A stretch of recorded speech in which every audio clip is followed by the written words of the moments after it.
Oke, selamat pagi. Assalamualaikum warahmatullahi wabarakatuh. Kembali lagi Bapak pada pagi hari ini menjelaskan materi pembelajaran sejarah yaitu kelas 11. Ya, mudah-mudahan kalian tidak bisa hadir, nanti bisa menyesuaikan pembelajaran di video YouTube ya. Yang bisa hadir tidak usah lagi melihat yang di YouTube. Mungkin ada pelajaran-pelajaran yang tertinggal atau mengulang di YouTube, boleh sebagai untuk pengetahuan kalian ya. Nah, untuk anak-anak Bapak, pagi hari ini kita menjelaskan sejarah, yaitu mengenal kejayaan kerajaan maritim pada masa lalu. Berbicara tentang kerajaan maritim pada masa lalu, berarti ini berbicara tentang kerajaan Hindu-Buddha. Oke, kita mengingat bahwa kerajaan Hindu-Buddha itu pertama kali adalah kerajaan apa? Yang ada di Kalimantan? Kerajaan apa yang ada di Kalimantan? Kerajaan agama Hindu-Buddha. Ini Bapak ini kan dulu. Agama Hindu-Buddha datang ke Indonesia asalnya dari India. Ya, Hindu-Buddha itu dari India sampai ke Indonesia. Ya, pertama kali dia mendarat yaitu tepatnya di tepi Sungai Mahakam, Kota Tenggarong, yaitu Kalimantan Timur. Yang dikenal di sana kerajaan Hindu-Buddha pertama yaitu kerajaan Kutai. Nah, ingat ya, kerajaan Kutai Kartanegara merupakan kerajaan Hindu-Buddha pertama. Kenapa? Karena di sanalah bermukim pertama kali. Dan pertanyaan Bapak juga satu, di Sumatera Barat juga ada yang mirip-mirip orang-orang India, itu daerah Pariaman biasanya. Nah, ini Pariaman, ini keturunan Pariaman, ada nggak keturunan India kira-kira? Karena memang pemeluk Sumatera Barat itu mayoritas pemeluk agama Islam, Pak. Tapi apa sebelum itu pernah mereka menganut Hindu-Buddha? Bapak mengalami. Kami tinggal di Indropuro itu, sebelum di sana kami di Muko-Muko. Ya, itu tinggal di sana, ada tradisi-tradisi Hindu-Buddha tuh ada sampai saat sekarang. Contoh, kalau mau doa bakar kemenyan. Ingat ya? Widi masih ingat? Bakar kemenyan tuh kalau di kampung, bakar kemenyan, nanti harum tuh asapnya kan, baru diginiin. Tujuannya menyampaikan doa pada Nabi Muhammad untuk disampaikan pada Tuhan. Tujuannya Bapak tanya. Habis itu di agama Buddha juga ada bakar dupa. Bakar dupa sama dengan bakar kemenyan.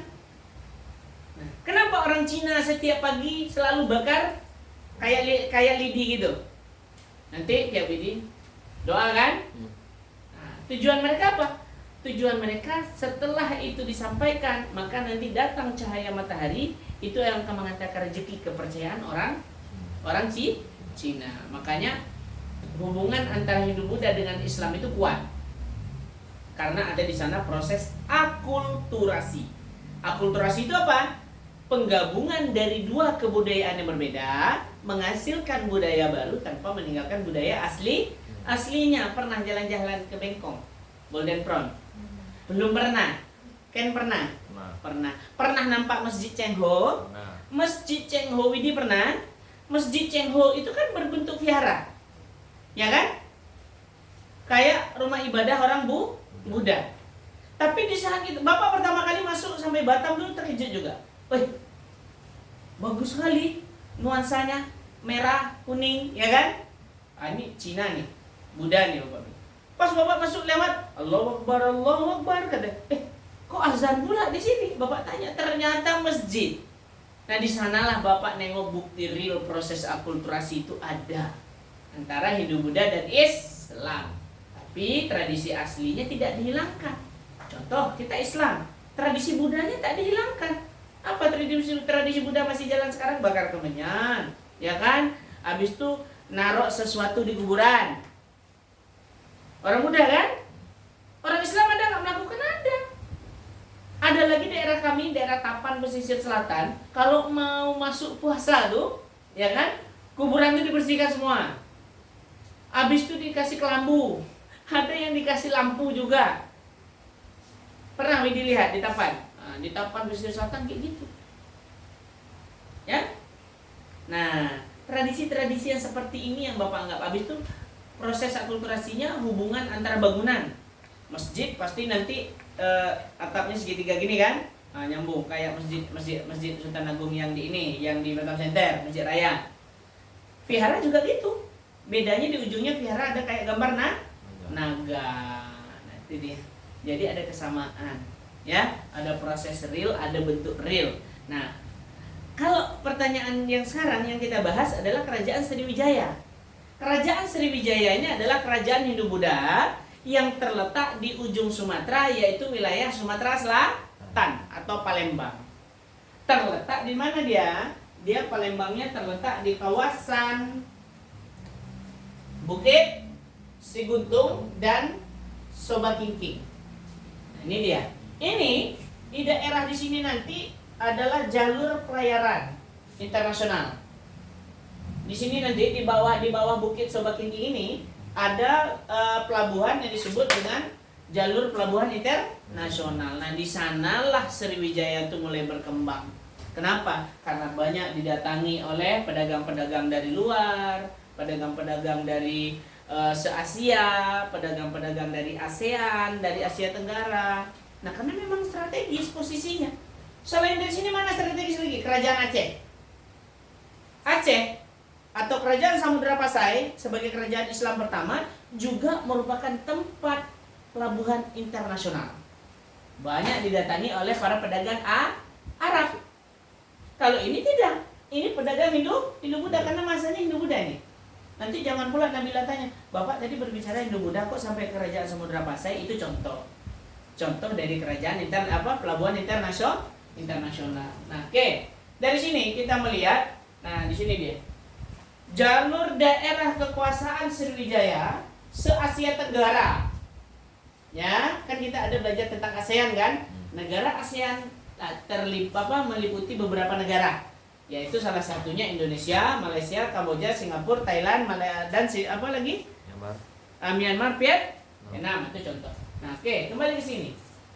Mulai dari Kamboja, Thailand, bagian selatan, Semenanjung Malaya, sedangkan Indonesia. Nah, kalau berbicara Thailand, Pak, di Thailand di mana, Pak? Makanya di daerah kampungnya artis Indonesia yang berasal dari Thailand siapa? Jirayut. Jirayut itu artis dari Thailand yang bahasa dasarnya di Thailand adalah bahasa Melayu. Bapak nggak percaya awalnya, ya, waktu Bapak masih ngajar di Kartini tahun 2018 itu kami tur studinya ke Thailand. Kami lewat Malaysia naik bus. Dari Malaysia kami ke Thailand naik bus. Nanti sebelum sampai Bangkok kami berhenti dulu di Pattaya. Tahu Pattaya Thailand? Nah, di Pattaya Bapak melihat ternyata real orang yang lehernya panjang itu. Dulu kan di buku SD kan kita melihat kan ada antingnya yang panjang, kalau orang Indonesia Dayak, ya kan? Nah, di Thailand ada lehernya yang panjang. Kalau bertambah umurnya tambah cincin satu. Tambah umurnya tambah cincin satu. Ada yang lehernya hampir sepanjang ini ke bawah. Bapak tanya, ini kenapa dikasih cincin? Bahasa Melayu kan? Ini dikasih cincin sesuai dengan usia. Jadi kalau 100 tahun 100 cincin, Bapak rasa habis ketutup badannya sama cincin itu. Tapi itu tradisi. Sakral dia. Kita tidak boleh mengelak karena memang itu kebiasaan mereka yang di situ. Nah, dari sana baru kami masuk ke Bangkok, ibu kotanya Thailand. Nyampe di Thailand, ibu kota. Nah, di sana kami susah sekali mencari makanan halal. Di mana-mana Bapak berdiri non halal. Ada satu nanti ketemu. Nah, biasanya penjualnya adalah orang Thailand yang bersuku Melayu. Orang itu memang banyak Melayunya. Kalian dengarlah.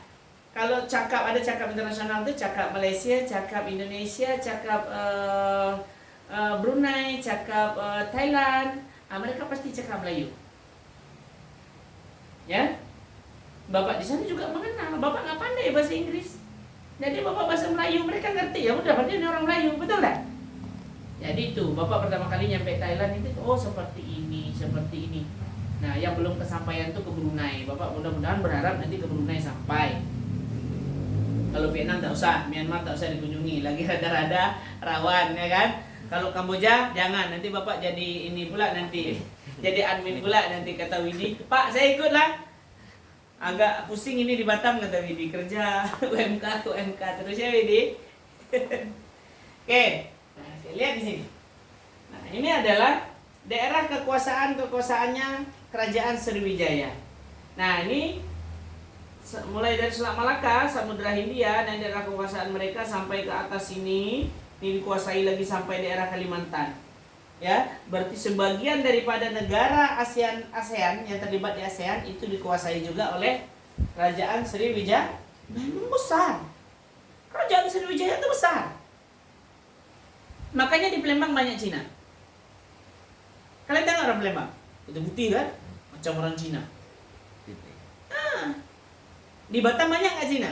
Ya. Banyak, karena memang penduduk kota Batam pertama kali Cina, baru masuklah orang Melayu dari pulau ke Batam. Ya, siapa penduduk? Ya memang Cina. Pernah nggak hidup Belanda masuk? Pernah, masuk lewat jodoh. Lewat jodoh itu bukan berarti ke pasar ya. Ada tunggunya waktu orang Belanda masuk waktu perang. Ya, nah oke lanjut. Kemudian kita melihat aspek politik. Kerajaan Sriwijaya mencapai puncak kerajaan diperintah oleh Raja Bala Putra Dewa. Pada aspek politik, beberapa kebijakan turut mendorong kerajaan Sriwijaya menjadi besar. Antara lain meletakkan dasar politik kerajaan pada kekuasaan jalur pelayaran. Jalur pelayaran di Indonesia ini mereka yang menguasai. Habis itu jalur perdagangan. Habis itu wilayah strategis, mereka kunci semua. Nah, ya, itu sebagai cakal bakal bahwa kerajaan itu adalah kerajaan yang berkembang dan kerajaan yang besar. Ya, habis itu kita melihat kebijakan ekspansi di samping berhasil memperluas wilayah kerajaan, juga menjadikan pusat perdagangan dengan menguasai jalur-jalur perdagangan India. Jadi perdagangan India itu dikunci mereka. Ya, habis itu dari Cina, Selat Malaka, Laut Sunda, Semenanjung Malaya dan Tanah Genting Kra. Ya, bukti kebijakannya adalah satu, adanya prasasti Kedukan Bukit, adanya prasasti Kota Kapur, adanya prasasti Kerang Berahi, adanya prasasti Ligor. Ini fakta, Bapak sudah melihat di sana. Aspek sosial, maritim menguasai jalur perdagangan, penduduk Sriwijaya banyak berinteraksi. Nah ini sosial ya. Berarti orang-orang Sriwijaya itu banyak berhubungan baik dengan orang-orang luar. Nah tuh aspek ekonomi udah pasti komoditi perdagangan ya. Kemudian aspek budaya, Sriwijaya sangat dibanggakan adalah menjadi pusat pelajaran ajaran Hindu-Buddha di Asia Tenggara. Jadi kerajaan Sriwijaya pernah menjadi pusat pembelajaran agama Hindu-Buddha di Asia Tenggara. Besar, berarti besar mereka. Kelebihan Sriwijaya. Makanya Palembang terkenal dengan kerajaan Sriwijaya. Padang terkenal dengan apa? Padang terkenal dengan apa? Nanti kalau Nabila oke lah nggak paham. SMP sebenarnya udah belajar. Padang terkenal dengan Maling Kundang. Habis itu terkenal dengan apa lagi Rendang. Habis itu terkenal dengan apa lagi? Gaya bangunannya yang runcing. Ciri khas Minang. Memang. Habis itu apa yang lagi terkenal? Orang Minang ada di mana-mana penjualan. Coba di Jawa Timur, pasti yang jual di pasar, yang toko-toko baju banyak orang Padang, ya kan? Tuh, kelebihan orang Padang itu dia di mana-mana ada. Di mana orang ramai di sana dia jualan. Di mana orang demo ada dia jualan. Minimal jual TOB. Orang haus kan? Tuh, jadi politik mereka tuh bagus sampai di sana. Oke, untuk yang Sriwijaya ada yang ingin ditanyakan? Tanyakan aja. Kita aspek politiknya sudah. Oke, nanti masuk ke kerajaan Majapahit. Ada yang tanyakan? Ken? Widi? Nabila? Tak ada. Oke. Cukup sampai di sini dulu untuk materi yang kelas 11 sejarah mengenal kerajaan Sriwijaya. Hindu-Buddha pada masa kerajaan Sriwijaya pada masa Hindu-Buddha. Bapak tutup. Wabillahi taufiq wal hidayah. Assalamualaikum warahmatullahi wabarakatuh.